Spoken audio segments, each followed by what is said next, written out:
One of the greatest revolutions in human history began quietly, not with an empire, not with a war, not with a conquest, but between two rivers. In the land between the Tigris and the Euphrates, the region later named Mesopotamia by the Greeks. Archaeological excavations in southern Iraq show that permanent settlements were already forming around 6,000 years before Christ. Sites such as Eridu reveal some of the earliest known temple structures in human history. But the true turning point came later, with the rise of the Sumerians. Here, humanity changed.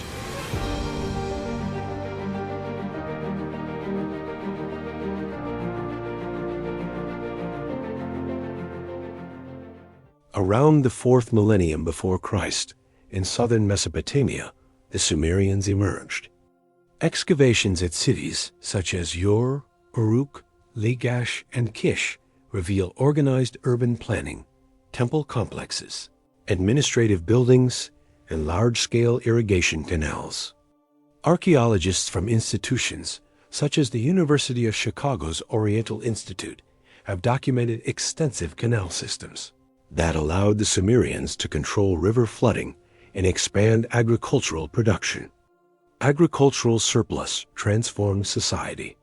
Specialized professions appeared: craftsmen, priests, soldiers, administrators. Cylinder seals discovered in Sumerian layers show complex economic transactions and bureaucratic control. Each city-state was dedicated to a patron deity. In Uruk, the goddess Inanna dominated religious life. Temple complexes were not merely spiritual centers, they were economic hubs. Sumerian rulers were known as Lugal, meaning great man. Inscriptions suggest their authority was justified through divine mandate.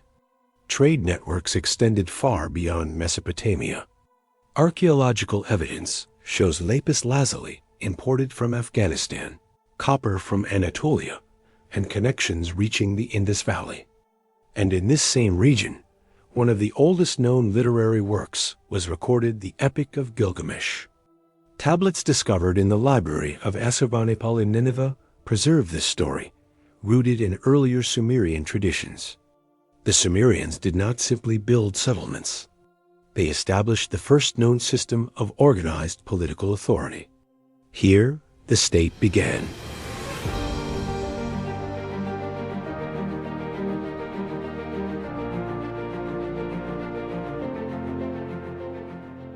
By around 3,500 years before Christ, Uruk had grown into one of the largest cities in the world.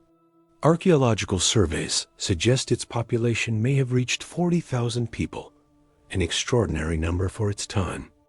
Excavations at Uruk reveal monumental temple complexes, administrative quarters, and standardized housing patterns.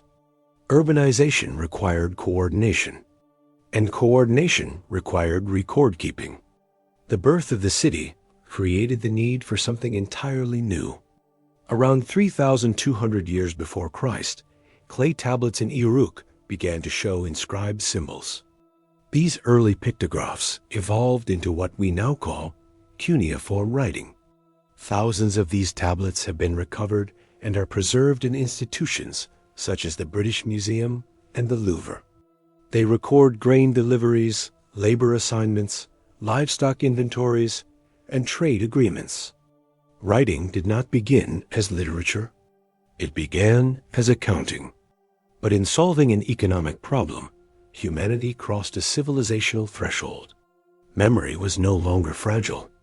Knowledge became permanent. History began to be written.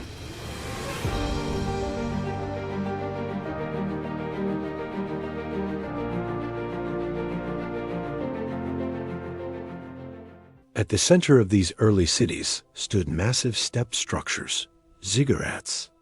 The Great Ziggurat of Ur, uncovered through excavations led by Sir Leonard Woolley in the 1920s, reveals monumental architectural achievement.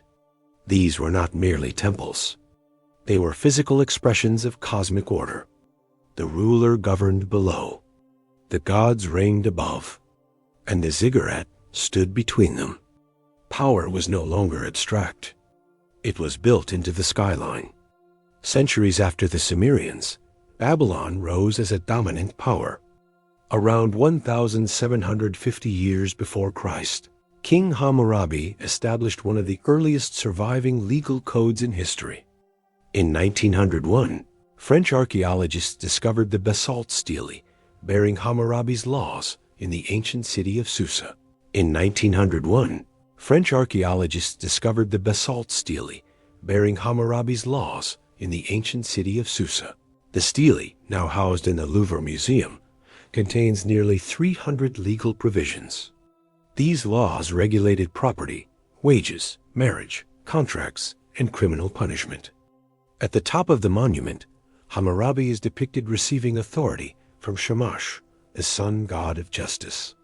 Law was not merely political, it was divine. Justice became structured. Authority became codified. The rule of law entered recorded history. In Mesopotamia, humanity crossed a threshold. With the Sumerians, organized political power emerged. With Uruk, the city was born. With cuneiform writing, recorded history began. With the ziggurats, authority became monumental. With Hammurabi, law became permanent. Between two rivers, civilization took shape. From village to city, from tribe to state, from memory to written record.